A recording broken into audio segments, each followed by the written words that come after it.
Thank you, Zoom. I would like to welcome you to Fluency in the Classroom, and I want to thank all of you for coming. I hope to take the next 40 or 45 minutes to show you just a bit of a taste of what it is that I would like people to start trying to do in the classroom, because I think the success that I've had over the last 25 years using this method, the success that Crittenden Sensei down there to my lower left corner has had over the what, the past year or so, Jenny, like from junior high to here in university now, actually can translate to just about anybody's classroom. So let's get down to what we came here to do. Okay, it's a slideshow that I'm going to be jumping through, and these scenes that you're seeing, pictures of my students smiling very happily, were taken during a demonstration class that I did back in 2016. And I want to be showing you some videos of that, but that demonstration class was funded by a research grant that was given to my friend Robert Long.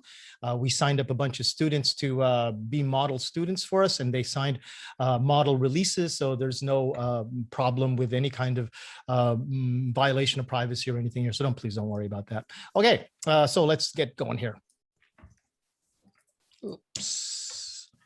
Okay, so when it comes to fluency, first, I used to, when I would have like two-hour presentations to do this, I would ask my audience, what would you do if one of your students actually asked you, what is fluency? Sensei, what is fluency?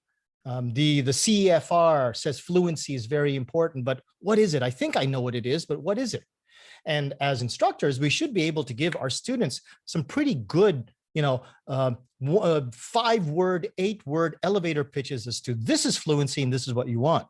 But even the CEFR, the CEFR itself, has a whole bunch of levels, 6 levels, and only in the last 3 levels does it actually use anything like the word fluency.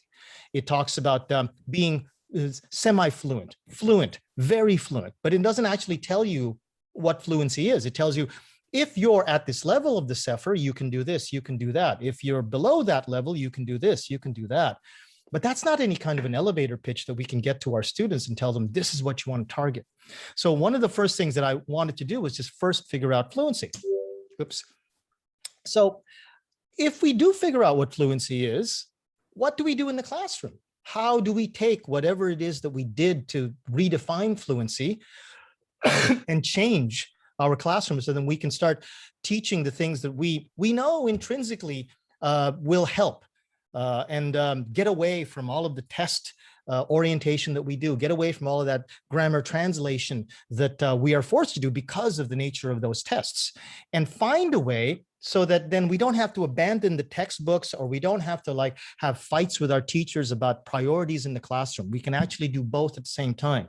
We can actually help our students learn to speak a little bit better, a little bit faster, using the material that's actually based in the textbooks that is important for the tests as targets for these fluency exercises. But it also involves us changing as teachers, the nature of how we look at information and how we our roles in the classroom, our roles in front of these kids. So before I get too far with theory, because that was one of my mistakes earlier on when I would actually do this, I would go on a lot about theory because I'm unfortunately a university teacher, and at larger conferences, theory is something you're supposed to really pound on before people start listening to the practical stuff. I'm actually more of a practical guy, so I'm going to go in that direction instead. I'm going to show you the first, I would say, probably the first exercise that I do in the classroom. I'm not going to give it a lot of explanation right here. I want you to see it raw, the same way that the kids saw it. Okay, and to do that, I actually have to remember to make sure you hear my sound. Okay, so here we go. Oops, forgot. Oh dear, well, way to go, Jose. Okay, so let's start that again. My teacher wrote this up for me. Oh gosh, no, what is that? That's 46 years ago? Holy cow. Okay, when I first went to Canada, and one day she said, Jose, stand up, say all of this in a big, loud, fast voice. And I would stand up and I would say, I am, you are, he is, she is, it is, we are, they are. Very good. 2 times, faster, louder. I am, you are, he is, she is, it is, we are, they are. I am, you are, he is, she is, it is, we are, they are. Now, I bet if I asked one of you right now to do that, you couldn't. And you are university students who've studied English for 6 years. Just goes to show you, all the studying you do doesn't get you ready for speaking. So we're going to speak today. First thing we're going to do, I want you to turn around in your chairs 90 degrees. Turn around 90 degrees. Turn around and face your partner on that side. Just, no, turn around in your chair. Yeah, just turn around in your chair. You don't have to turn the chair. Just turn around in your chair. Good, okay, there you go. Good. Okay, and this is what we're going to do. I'm going to show you how to do this with you. Okay. Take it from the first line. Somebody, when I say ready, go, first line.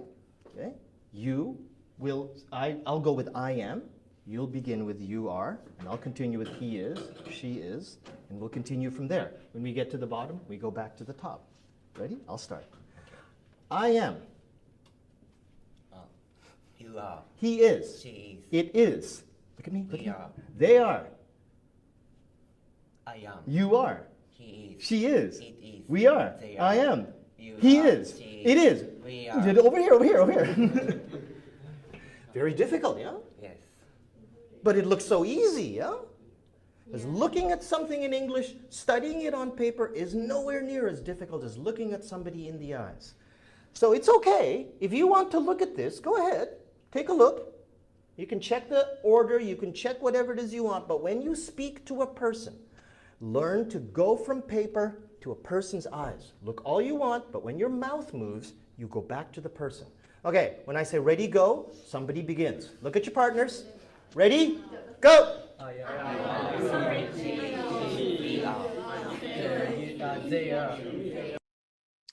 That was the first exercise that we did, and I hope you remember how I made them sit across from each other. They were first sitting in those rows and then started to sit across from each other. That's very important in a couple of other videos I'm going to show you.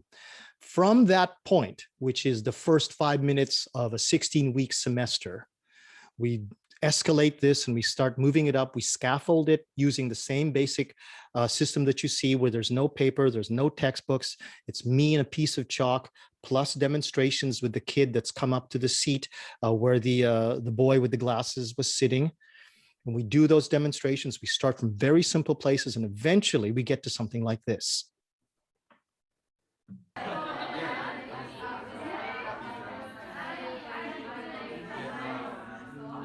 And you can see that they're animated, that they're gesturing, that they're communicating, that they're figuring out their problems.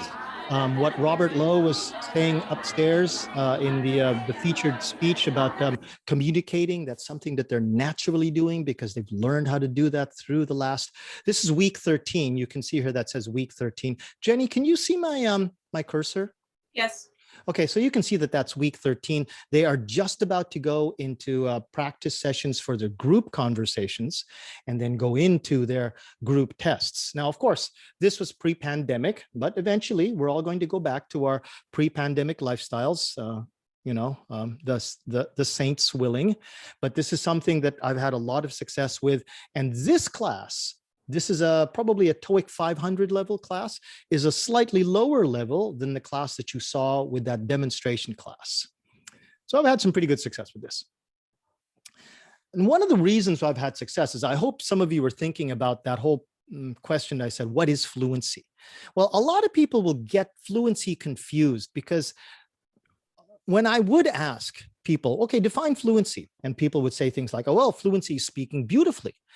Speaking fluently means that you can use words well. Speaking fluently means that you can understand anything that anybody says to you as native speakers.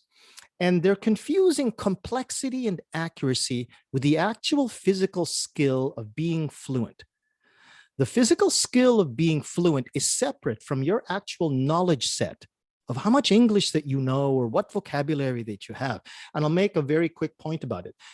A 4-year-old child, even a 5-year-old child, but a 4-year-old child even, can be fluent in English with a vocabulary as low as approximately 350 words. That is because fluency, at its barest, at its most minimum, is about how quickly you can speak for how many syllables you can stretch out without stumbling, without stopping, without getting stuck for what you want to say next. So that four-year-old child's ideas basically wrap around eating snacks and then cuddling with mom, playing with the dog, and then arguing with his sister. That's pretty basic vocabulary, but he can handle that, so he can say anything that he wants. He learns his words later on as he goes on, but his words do not determine his level of fluency. Instead, what determines his level of fluency is what I've got here.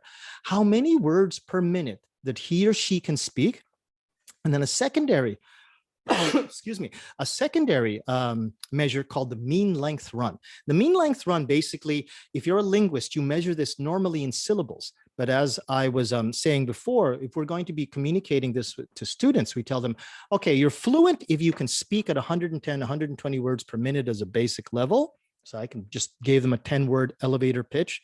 Plus, you should be able to string those words together without stopping or thinking about words for up to 25 to 35 words if you're a native speaker. If you are not, 8 words is fine, because you will find that most of your students cannot string 8 words together. Think about this. I'm going to go to Hakata with my friend. Okay, that's 9 words. And when was the last time a student came up to you and said, I'm going to go to Hakata with my friend, in that fluent tone? They will stop, they will stutter, they will put the stress on the wrong word, but mostly they will just stop, or they will just start thinking, or maybe utter a bit of Japanese here and there. Fluency, to me, okay, this is my own personal, and I need to put some science behind this, but it works in terms of getting students to understand it because of a lot of different reasons, but that's my definition of fluency. Okay, so back to what I was doing with that kid in the glasses, okay? One of the things that I think really work in my favor is that when I went to Canada, I couldn't speak English. I was a boy of 9 years old, and I was an immigrant with my parents, my whole family. My sisters spoke English, and so did my parents, because in the Philippines, you learn how to speak English, except those kids who are less than 9 years old. So I had not yet taken English education in the Philippines to any degree, although I could hear English, and I know that my sister spoke English as part of my life because of the way it's used in the Philippines, but I couldn't utter it very well. So my teachers knew that I needed to go into a second language class. And I still remember, this is one of the lucky things about being 9 years old, you still have recollections at 9 years old for very important memories. And I remember taking this kind of thing because this is very basic to French. And in Canada, we also study French. And so my English teachers knew how to teach English using French methods. So this is something that I do at the very beginning of my classes. And I want to do now for you with Jenny, if you don't mind opening up your mic. But it's basically what you saw with me and the kid. Okay, Jenny, you ready? Yep. I am. You are. He is. She is. It is. We are. They are. I am. And I can't deliver the same kind of high-speed pressure that I was putting on that boy because of the way that Zoom delays these utterances. But you saw what I was doing. I was taking a very, very basic thing that he didn't even really have to look at the chalkboard because he knows this. He's been studying this since junior high school, or maybe 5th grade, 6th grade in elementary school. He knows this sequence. He can read those words, but he's never been pressured to utter them at high speed in an order that he's never done before. We keep going from there, and we could do something like tagging on an adjective to it and say, I am sleepy, you are sleepy, he is sleepy, she is sleepy. We could practice, the negative. I am not hungry, you are not hungry, he is not hungry, she's not hungry. And those things too will start to befuddle some of these kids because they're used to saying it in turn. They're not used to saying it in a high patter situation. They're used to saying maybe about a total of about 25 words of English in an entire 50-minute class, much less this, which will throw out 1, 2, 3, 4, 4 words per 2 seconds, or 8 words for every 10 seconds. So they're going to start getting tired by, even the 5th or 10th minute of the first week. You can go into past tense. I was in Osaka last week. You could even begin, if you think these kids needed an extra scaffold, I was in Osaka, then go on to the next thing. I was in Osaka last week, then tag on to that. I was in Osaka last week for job hunting. Wouldn't make much sense for a kid at, grade 5, but you know your kids very well. And this is what I mean about taking those sentences that are in the textbook and parsing them down. So if the sentence in the textbook said something like, I wanted to go fishing, but it was raining. You could start with something like, I want, you want, he wants. I wanted, you wanted, he wanted, she wanted. I wanted to go, and parse them out and just continue to make them longer and longer. And before you know it, some of these kids are saying 9-word, 10-word sentences. Now, I'm about to show you a video of how I address the question form. But this question form, because of the fact that this was only a 2-hour demonstration class, I had to kind of compact it. So bear with me, but watch this video and then I'll explain the difference in what I'm about to do after this video. I have a very crazy way of doing this practice. Person starts at I go. When you make the question, you make it with the subject next in order. So if your answer was I go, your question will use you. I go, do you go? Your answer to this question uses the same subject, which then takes the next subject. This question uses this answer, which then takes the next subject, and so on and so on. It looks hard, but actually once you start doing it, it starts getting pretty easy. Well, let's take this slowly. Do you have any questions, dear? No. Okay, so I'll go slowly. I go, do you go? I go, do you go? You go, does he go? Good. He goes, does she go? She goes, do we go? Next one after she. Does it go? It goes, do we go? We go, do they go? They go, do I go? You go. They go, do I go? I go, do you go? You go, does he go? He goes, does she go? Very good. Do your best. Ready? Go! I go. You do. I go, You go. Does he go? Does she go? She goes. Does it go? It goes. We go. They go. They go. Where does they go? Does he go? Does she go? If you can, take note of the way that I get these students to switch their seats.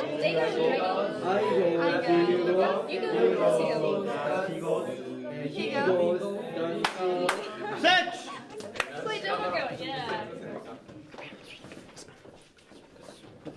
You go this way. You go this way.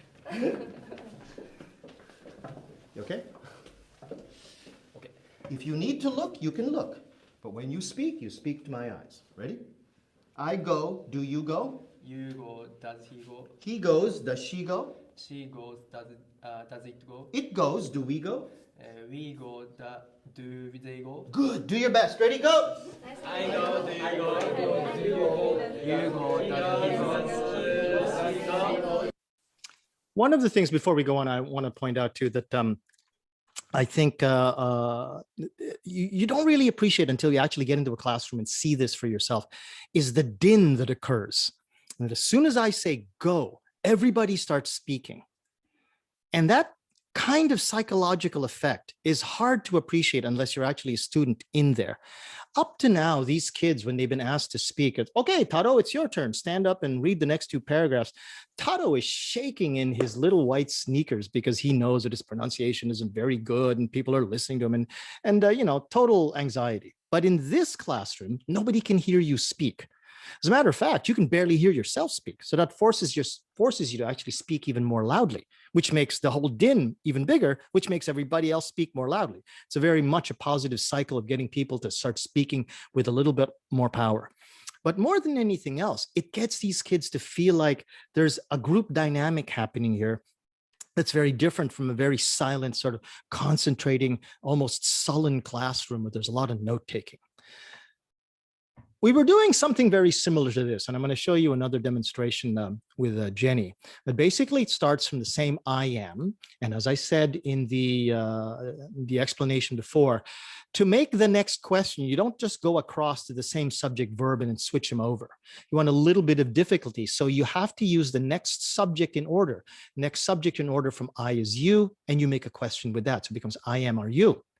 Whatever you are asked with, whatever subject you are asked with is your answer subject. So even though it's very strange to be asked, are you, and then to answer, you are.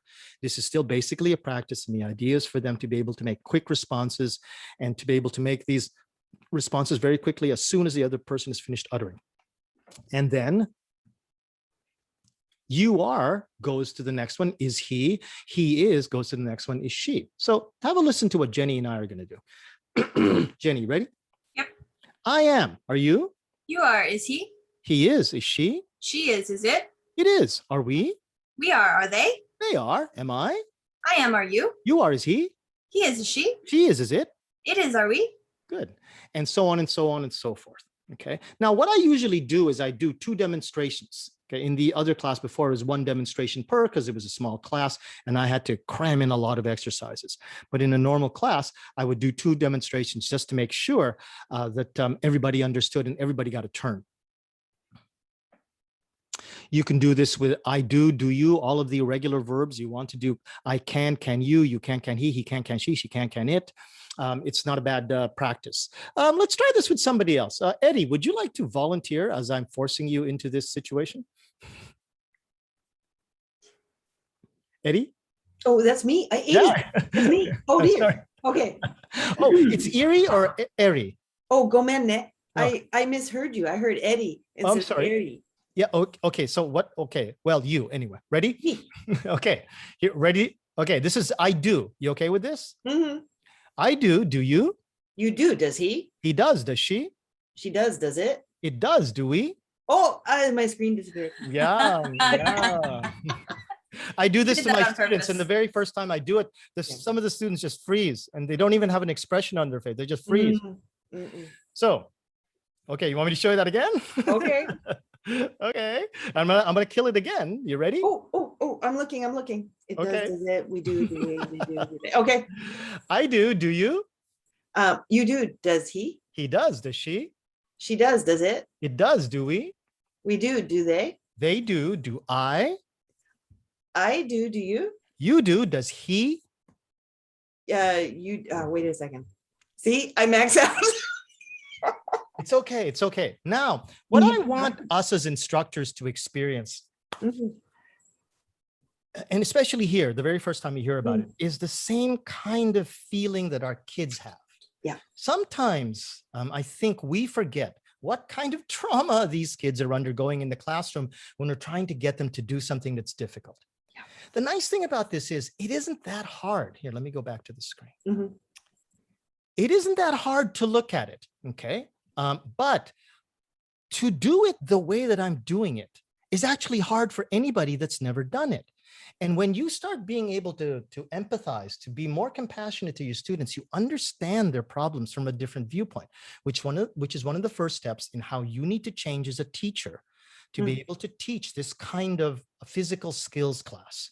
You need to have a higher level of empathy and compassion. So you can't just go at these kids as if, like, oh, what's the matter with these kids? Why are they so dumb? You can't be like that. Okay. You also have to be the next level, more of a skills coach than you are a lecturer. A lecturer is a vassal of information. They just take that bucket of information and throw it down on the lectern and hope that the kids lap it up, literally. Maybe not literally. That's the wrong way to use literally. I'm sorry. Yes, I am an English instructor. But you now become somebody who's trying to give these kids lots of chances to make mistakes, lots of chances to go around. One place where they make a mistake all the time is the third person singular with the S sound, because they still say things like he do, he go. And it's not because they're stupid. It's because it's just not in their heads. Yet they know it, but to utter it is a completely different thing. And you know that if you've ever tried to study a second language. Then we go on to regular verbs, which are the B word. Sorry, I was about to say the B word, but I'm not going to say the B word. Okay, Jenny, you want to go with this? Sure. Okay, I have. Do you have? You have. Does he have? He has. Does she have? She has. Does it have? And, you can predict the rest. But what's tough for these kids is this whole idea of how English needs that secondary verb in the question. That secondary verb is the verb for grammar, and then the meaning verb, which they have been concentrating so hard in for the third person plural, now has to stay in the infinitive. And these kids will just go crazy because this is the first time they've had to do this, not just by looking at it or to fill in a blank, but to say it. Once you have that, then the world is your oyster. You can take anything that's in your textbook, and after you've scaffolded it properly, if something is in your textbook that says like, I have Netflix on my phone, I have I have bananas on the table, then you can start something like this. So Jenny, or no, wait, I'm sorry, Jenny. Miguel, you want to give this a try? Oh, there he goes. Can I say no? No.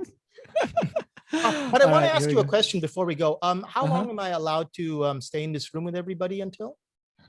We have 45 minutes. Let me just have a look. We've got 17 minutes left. Thank you. Okay, you ready to go, dude? Go slow. Ready? Mhm. I have Netflix on my phone. Do you have Netflix on your phone? I'm not sure what I'm supposed to say. Okay, okay. Let's go with Jenny. I'm sorry. I thought maybe I could just jump ahead, but it's okay. It's okay. Maybe I should have You explained. threw me in the deep end. It's okay. No, you no, can it's okay. just, It's okay. It's you can okay. It's demo okay. it with me and no problem. No, it's okay. It's okay. I should have explained. This is what I call a double variable conjugation. Mhm. Now they don't have to conjugate just the subject and the verb. They need the possessive pronoun. And that possessive pronoun for these kids, if they don't look at a list, they get completely confused. And sometimes you have to rehearse it with them. Okay, everybody ready? I, my, you, your, he, his, she, her, it, its, we, our, and they have to review it. So here, Jenny, you ready to go? Yep. I have Netflix on my phone. Do you have Netflix on your phone? You have Netflix on your phone. Does he have Netflix on his phone? He has Netflix on his phone. Does she have Netflix on her phone? She has Netflix on her phone. Do we have Netflix on our phone? No, you blew it. Nope. No, Does no. it have Netflix on its phone? It's because this was the weirdest one. It's okay, It is stop, so stop weird. making excuses. Okay, Shush. you blew it. Okay, so another thing that you can sort of look at for this is when they start getting stretched to like even beyond I have Netflix, especially the double variable conjugation of my phone, you encourage them to start looking at the other target, which is the mean length run. The mean length run would take you 1, 2, 3, 4, 5, 6 words, and I encourage them, control your breathing, control your anxiety, think about those words, get them across your head as if you're just reading them off a karaoke screen. Take a deep breath, and as you're expelling that breath, say the words as you feel the breath coming out of your mouth. Mm. That's a great step to fluency that I still very much remember undertaking in English, in French, and in Japanese. It is unavoidable, learning how to control your breathing until it becomes second nature. For all of us as English speakers, it is absolutely second nature to know how much breath we need to say the next thing that we want to say. Yeah. But for most of these kids, they've never said it before. They don't even understand word versus syllable. They think immunization is the same thing as a word as a. So they don't know how much breath that takes. So you encourage them, take a look at it, calculate those words, because these kids know this grammar, but they need to do this. I have Netflix on my phone. Do you have Netflix on your phone? And you encourage them to take the amount of time that they judge that they need between the answer and the question to be able to say that easily. And you encourage them and congratulate them and praise them, because that is really important. That's another part of being a skills coach. Okay, Miguel, you ready for this one? Give it a shot. Okay, you see all the yellow points? Those are the important points, okay? Mhm. So it's still my grandfather plays, does grandfather play, but this time it's my, your, me, you. So Ooh. possessive pronoun and object pronoun. Ready? Okay. My grandfather plays tennis with me. Does your grandfather play tennis with you? Your grandfather plays tennis with you. Does his grandfather play tennis with him? His grandfather plays tennis with him. Does her grandfather play tennis with her? Her grandfather plays tennis with her. She does. Wow, this is hard. But it's fun, because even if you flub it up in front of the kids, they go, wow, even sensei can't do this. And you tell them, yeah, because this is new for me too. And I'm feeling your pain. But eventually you will get it. And eventually you can smooth into that role of being the guide, telling them this is what it was like for me. I know. And it's good for you to know how hard it is, because then you know what it is they're having trouble with. You can read their face. You can read practically the gears turning in their heads. This is just a taste of what is available here. Honestly, those kids at that second video that I showed you where they were all pairing off with each other and speaking well, they were having the same kind of trouble as any of my kids did. That is a medium level class in a medium to high level university. So pretty basic level, but when I planned this whole thing out, it was something that I planned out for a 2-year course. So it was a 64-week curriculum, 16 weeks per 4 semesters. Okay. And in the first semester, we'd be doing these as tests. We'd be doing group conversations, then group conversations with instructor participation as an assessment. Okay. In the second year, we'd be doing cooperative group conversations from pairs with instructor participation, then antagonistic or arguing pairs. So 2 versus 2, kind of like a mini semi-heated debate. So it brings them all the way up there using all of this scaffolding. Unfortunately, I'm not allowed, or like the program at the university where I teach doesn't allow me to actually have an entire group of students over 2 years anymore. I'm lucky if I have one set of students over 1 semester, but it works. It has worked. I try to do as many of these presentations as I can so that then I can let people know more about just even beyond the little tastes that I have. But from here, I think maybe I'll stop talking too much and take people's questions. So that's basically what I wanted to talk. Oh, yeah. And so takeaways, okay? You want to teach fluency as its own skill. And accuracy and complexity after these kids have some ability to utter. When you can get these kids to answer, yes, I do, or I don't like that, as an utterance that's natural to them, then you can start teaching them more vocabulary. We know in our hearts that it's wrong to teach these kids incredible vocabulary lists when they still can't utter stuff, or they have a problem uttering stuff. This is the way to actually start approaching that problem. Fluency is a skill. It is not a fact set. So you have to teach it as a skill, like a good skills coach, like a good baseball hitting coach, like a good baseball pitching coach. Repetition and drilling is not something to be avoided. It's not something that's evil. The bounce back from oh, now I've forgotten the theoretical form of it, where we did nothing but drills, pointless drills, most of them, and then went straight to communicative teaching.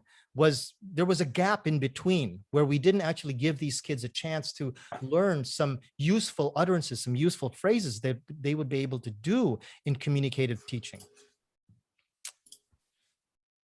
And okay, you are a coach. You are not a lecturer. You want to target quantity over quality. Thank you very much. And you show people things. You don't just tell them. You don't tell them, okay, here's the relative pronoun what, and here's some examples. Oh, no, let's go on to the relative pronoun which, blah, blah, blah, blah, blah, without actually getting them to try it for themselves, because which is used in a selection, a limited selection, what, and without that feeling, that's just not going to work. They need to feel the language. You atomize these steps properly, okay, because scaffolding is really important. Now, I do have testimonials, and this is from people who use this in kids Eikaiwa all the way up to university. Catherine, a friend of mine, she uses that in junior high school. You might know this person, Jenny. I quoted her. It was an amazing quote, but I really did think so. Jenny, you can attest to that video that you showed me of the kids in junior high school. I thought that was an amazing clip. Do you want me to talk right now? I was trying to get you to do that. Yeah, but if you don't want to, it's all right. No, I mean, it was high school. But one of the things that a lot of people really struggle with, especially ALTs, when they see your presentation, Jose, is they're like, well, how can I apply this at my level? I don't see the students for 90 minutes. I don't see the students for 60 minutes. I have them for part of a 50-minute class, or I see them once every some mysterious number of weeks, depending on your situation. And I was also someone in that position. I worked at 4 different high schools. And the great thing about this is reviewing is never bad. And you can start from any point and end at any point, and you can continue it or not continue it. It can be a warm-up. It doesn't have to be a warm-up. I've done it as a whole class. I've done it as a part of class. And the students really do get into it. And we, or you, at the level of junior high, high school, and elementary school this is the one benefit you might have during this pandemic, is that you're still face-to-face, probably, and you're not online. And so this ability to actually have the students interact, even with masks, but a little bit distanced, makes this that much more exciting and that much more fun. I did do this right in the heart of the pandemic in the middle of 2020 with my students face-to-face. Now, some schools prevent it and they say no pair work, and I'm sorry, I don't know how to help that situation, but I do actually. It's just choral at that point, but it does work. The students do get into it. They do talk. They stop being as shy about speaking when everybody is speaking. And you actually, I really, really recommend this, especially at the younger levels. Get yourself a bell, because this doesn't do it. Yelling doesn't do it. Turning off the screen obviously doesn't do it. They're just so into it that you're like, hello, hello. And like, you have to stop a kid and then the rest of them stop. So getting a bell is like a lifesaver, especially if you don't like yelling. I want you to consider what she just said, okay? The problem we have in VC, this is called verbal classrooms. The problem we have in VC is that kids will not stop speaking English.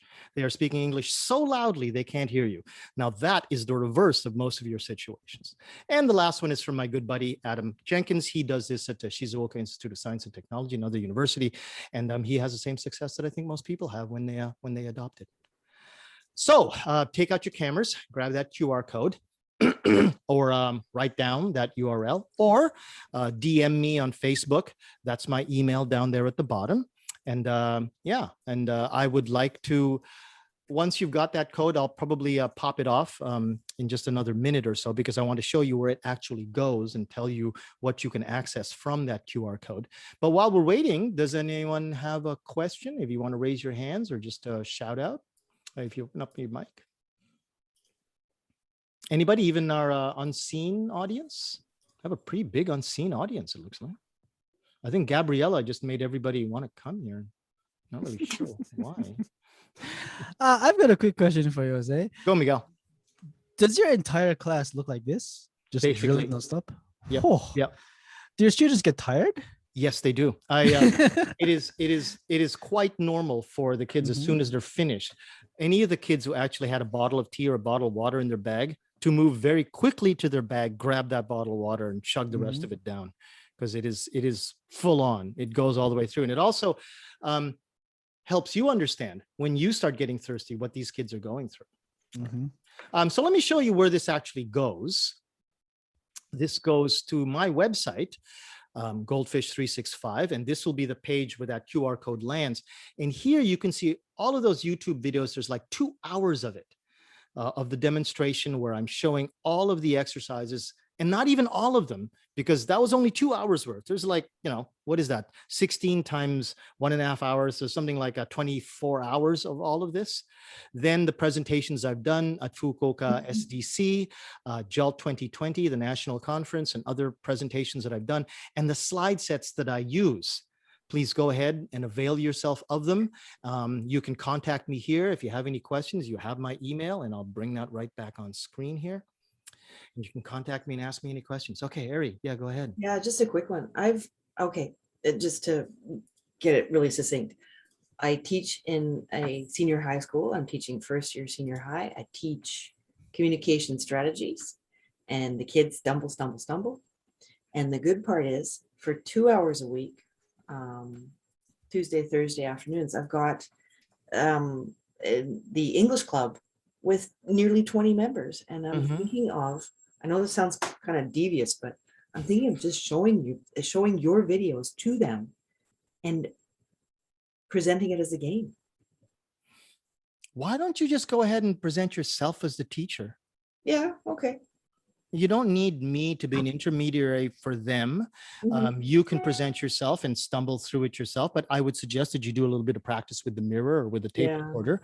But take a look at it, plan out the activities, download some of those slide sets, because they'll give you a guide as to what it is that you want to be doing. Probably, I would say that if you're doing this with brand new students, each exercise, like for example, this, just this one will probably cost you about 5 minutes. You do a Mm. demonstration, then you either send them into breakout rooms or you do them for about 30 or 45 seconds I'm live. in a row. I'm In live, Facebook. okay, so you do Yeah. it twice, and by then it's about 5 minutes just for this one thing, and then you go on to the next thing. So calculate each slide at about 5 minutes, and if it's a Mhm. 25-minute breakfast club, then 5 slides. Yeah, got it. Okay. So when you do it, especially since you're thinking about gaming it, I can tell you that at the high school level, the kids get a kick out of if you make it sing-songy and rhymey.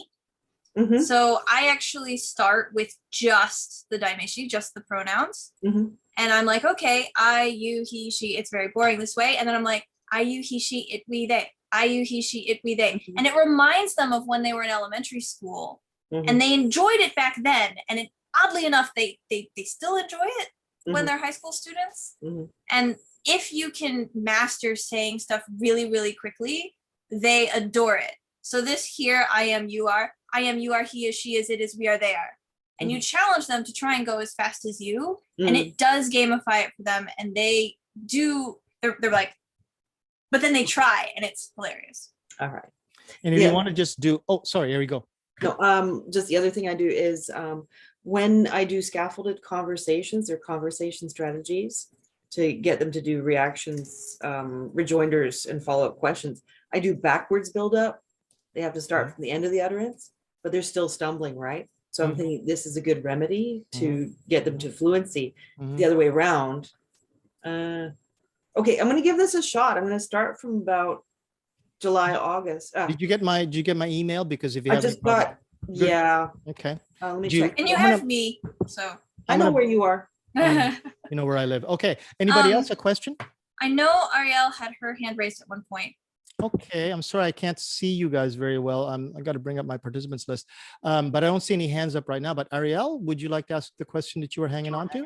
Yeah, sorry. My question, you kind of answered it. My question was about how long would one of these activities take in the classroom? So for example, I teach elementary and junior high school. So I'm assuming that like one of these activities, you won't have it go on for like the entire 45 minutes. I could I make it do have that. I have done it for a whole class. Yeah. Oh, Oh, easily. Because Easily. this actually goes all the way through. I have a plan in my head to take this over 16 weeks, 16 sessions, 90-minute sessions to go all the way to independent conversations. They become independent with this because I show them how to take what are controlled structures into independently chosen variable structures. But we're running out of time. So thank you very much, everyone. Oh, and I will turn off the recording now. And yeah, I'll see you guys Ooh. upstairs.